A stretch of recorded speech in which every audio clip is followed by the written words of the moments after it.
Hello दोस्तों, आप सभी को गुलाब जामुन जैसी मीठी मीठी नमस्कार। और उसी के साथ आप लोगों का स्वागत है मार्केट के पैचअप या ब्रेकअप शो में। आज की वीडियो फिर से इंपॉर्टेंट होने वाली है बिकॉज कल फिर से आईपीओ वाला दिन होने वाला है, जहां पर काफी सारे आईपीओ क्लोज भी होंगे और 2 आईपीओ की होगी लिस्टिंग। तो उन सभी आईपीओ में क्या रहेगा पर्सनल डिसीजन और क्या रहेगी लिस्टिंग स्ट्रेटेजी, सब पॉइंट्स को हम डिस्कस करने की कोशिश करेंगे। और उसी के साथ साथ होने वाली है कल के दिन मंथली एक्सपायरी, तो वहां पर क्या इंपोर्टेंट लेवल्स निकल कर आते हैं, कैसी रह सकती है मार्केट की नीयत, उसे भी हम स्टडी आउट करने की कोशिश करेंगे। तो अभी से इस वीडियो को लाइक और चैनल को सब्सक्राइब कर दीजिएगा। अगर हम सबसे पहले आज के दिन का एफआई और डीआई डाटा चेकआउट करने की कोशिश करते हैं, तो जिस टाइम पर ये वीडियो रिकॉर्ड हो रही है नियर अबाउट 4:30 PM, तब तक के लिए डाटा अपडेट नहीं हुआ और जैसे ये डाटा अपडेट हो जाता है मैं आप लोगों को टेलीग्राम चैनल पर अपडेट कर दूंगा।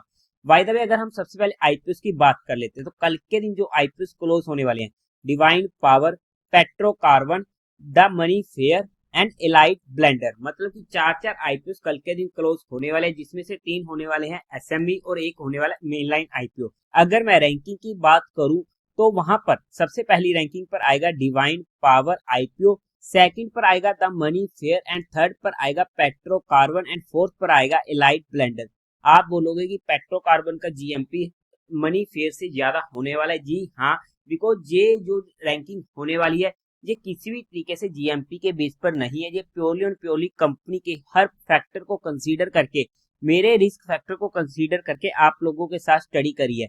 बट अगर मैं अपने पर्सनल डिसीजन की बात करूं तो मैं सिर्फ एक ही आईपीओ कल के दिन अप्लाई करने वाला हूं, वो होने वाला है डिवाइन पावर का।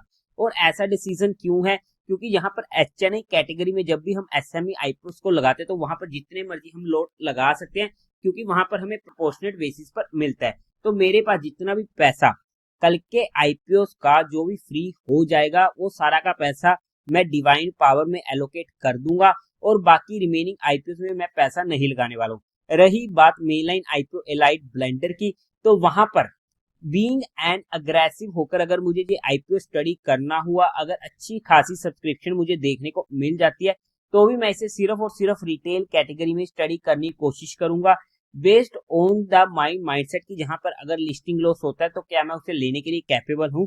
और वहां पर अगर मिनिमम टू मिनिमम क्वालिफाइड की तरफ से 10x और एचएनआई की तरफ से मिनिमम टू मिनिमम 25x तक का सब्सक्रिप्शन देखने को मिल जाता है, तभी मैं वहां पर जाकर इसे रिटेल कैटेगरी में अप्लाई करने का प्रोग्राम कर सकता हूँ। बट फिर भी आप लोगों को मैं कल के दिन टेलीग्राम चैनल पर अपडेट कर दूंगा। अब अगर हम बाकी आईपीओ की बात करते हैं, देखो डिवाइन पावर में तो मुझे कोई दिक्कत नहीं है, वहां पर तो मेरा सारा पैसा एलोकेट हो जाएगा। तो पर्सनली मैं ना ही द मनी फेयर में कोई भी आईपीओ में पैसा लगा पाऊंगा, ना ही पेट्रोकार्बन में। बट फिर भी अगर मनी फेयर में मिनिमम टू मिनिमम क्वालिफाइड की तरफ से 100 और एचएनआई की तरफ से भी 100x का सब्सक्रिप्शन देखने को मिल जाता, तो वहां पर मैं इस आईपीओ को भी स्टडी कर सकता था। अब रही बात पेट्रोकार्बन की, अगर मुझे वहां पर क्वालिफाइड की तरफ से 100x और एचएनआई की तरफ से भी 100x का सब्सक्रिप्शन ईच देखने को मिल जाता, तो वहां पर भी मैं इस आईपीओ को स्टडी कर सकता था।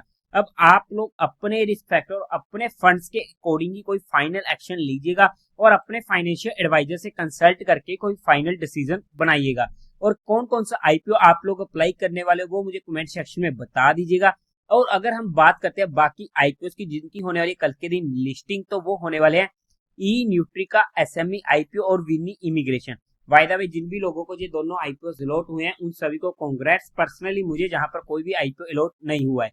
बट अगर मैं इसमें अपनी लिस्टिंग स्ट्रेटेजी की बात करूं, अगर ये आईपीओ मेरे पास होते तो सिंपली एक ही लिस्टिंग स्ट्रेटेजी होती है मेरी एसएमई आईपीओ में, कि जैसी वो आईपीओ लिस्ट होते हैं मैं वहां पर इमीडिएटली उनको एग्जिट कर जाता हूँ। उसके बाद चाहे वो आईपीओ डबल हो रहा है, ट्रिपल हो रहा है या आधा रह रहा है, मुझे फर्क नहीं पड़ता। मेरा काम था लिस्टिंग गेन लेना, मैंने लिया, बात खत्म हुई। मिला तो भी ठीक, नहीं मिला तो भी ठीक।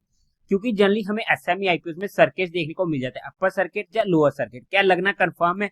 कोई कंफर्म नहीं है। अगर लगता है तो कौन सा लगेगा किसी को भी नहीं मालूम। बट वहां पर मैं इन सर्किट के चक्कर में नहीं पड़ता हूं, क्योंकि अगर बाय चांस लोअर सर्किट लग गया तो वहां पर हमें एग्जिट का मौका नहीं मिलेगा जब तक वो सर्किट खुलेगा नहीं। जैसे आज के दिन ही डरलेक्स टॉप सरफेस में लोअर सर्किट देखने को मिल चुका था, और जब तक ये सर्किट नहीं खुलता हमारा वहां पर निकलना काफी ज्यादा डिफिकल्ट होने वाला है। हाउएवर फैल्कन एंड जेम इन्वायरो में हमें अपर सर्किट भी देखने को मिला है। बाय द वे, जिन भी लोगों को ये आईपीओ मिले हैं वीडियो को लाइक जरूर कर दीजिएगा और कोई भी एक्शन लेने से पहले एक बार अपने माइंडसेट और अपने रिस्क फैक्टर के अकॉर्डिंग अपने फाइनेंशियल एडवाइजर से कंसल्ट करके ही कोई फाइनल एक्शन लीजिएगा। अब अगर हम हमारी मार्केट की बात करते हैं तो उससे पहले आप लोगों को म्यूचुअल फंड में या इंश्योरेंस सेगमेंट में किसी भी तरीके की कोई भी हेल्प की रिक्वायरमेंट है, जहां आप लोग चाहते हो कि being a mutual fund distributor हम आपका पैसा मैनेज करने में आपकी हेल्प करें, तो आपको डिस्क्रिप्शन में मेरा फोन नंबर मिल जाएगा, आप मुझसे कांटेक्ट कर सकते हैं।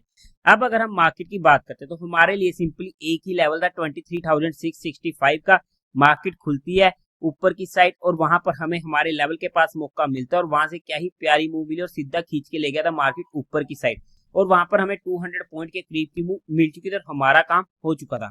अब अगर हम कल के लिए मार्केट की बात करते हैं, अगर मार्केट आज के दिन का हाई काटता है तो हमें वहां पर ऊपर की साइड की मूव देखने को मिल सकती है। सिमिलरली अगर हम नीचे की साइड की बात करते हैं तो हमारे लिए जो पहला सपोर्ट का लेवल होगा कल के लिए वो होने वाला है 23,760 का लेवल।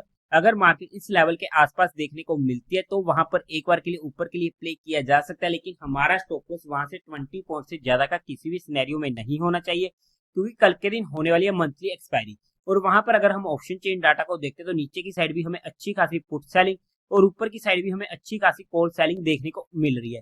तो डाटा के अकॉर्डिंग तो मार्केट कल का दिन प्रीमियम ईटिंग डे रह सकता है, स्पेशली फर्स्ट हाफ में।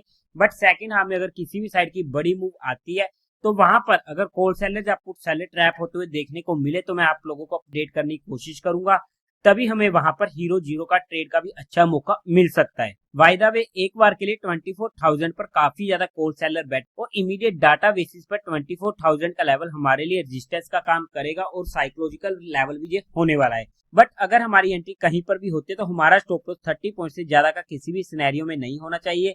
पर्सनली मैं ऑप्शन बाइंग में काम नहीं करता हूँ, और एज पर अवर रूल अगर हमारे लेवल्स आते हैं तो हमें वहां पर कल की एक्सपायरी की बजाय अगली एक्सपायरी में काम करना चाहिए, बिकॉज कल की एक्सपायरी में प्रीमियम ईटिंग डिके हमें ज्यादा देखने को मिलेगा। बट हमने जहां पर किसी भी तरीके कोई भी इन्वेस्टमेंट टिप या एडवाइस नहीं दी है, फिर भी आप लोगों को कोई भी काम करना हो या कोई भी एक्शन लेना हो तो एक बार अपने फाइनेंशियल एडवाइजर से कंसल्ट करके ही लीजिएगा। हमने सिर्फ चीजों को education and learning perspective study किया है। तो देवी और सज्जनों, उम्मीद है आप लोगों को ये वीडियो अच्छी लगी होगी, तो इस वीडियो को लाइक कीजिएगा, शेयर कीजिएगा और साथ ही साथ चैनल को सब्सक्राइब करें। हर हर महादेव।